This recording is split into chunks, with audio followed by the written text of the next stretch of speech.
sunga ka kha zong khalin kanun ta namang thang ze ong it pen ten zong ke hong tai san chi ze lei tung thu le lain ke hong zo ze le la met bin ka pe ina be ngi lo sei su kyang bit om hi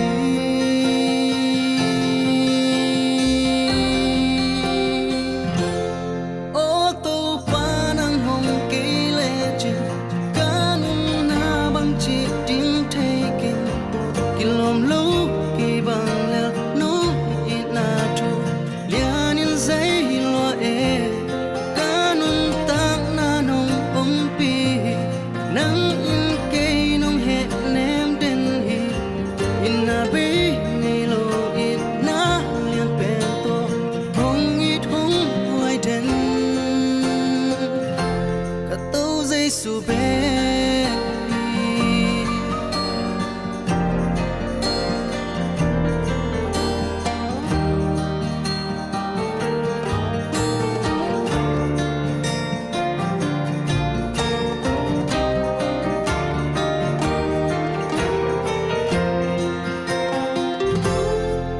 lung khamang bangin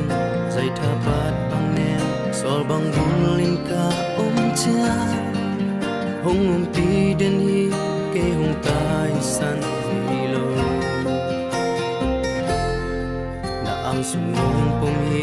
ke nong he nem hi lung mon kham mon na nong pia ina be ngi lo to zai su be ma hi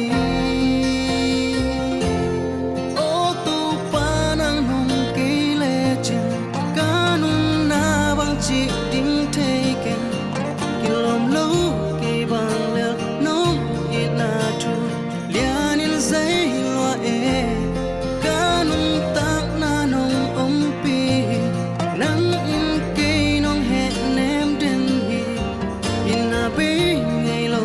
it na lian pen to hong it hong wai den ka to zai su be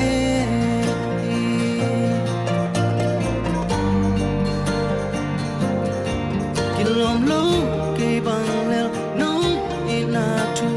lian in zai lo e kan tang na nong om pi nang in ke nong he nem den hi ina be ngai lo it na lian pen to hong it hong wai den ka to zai su be ina be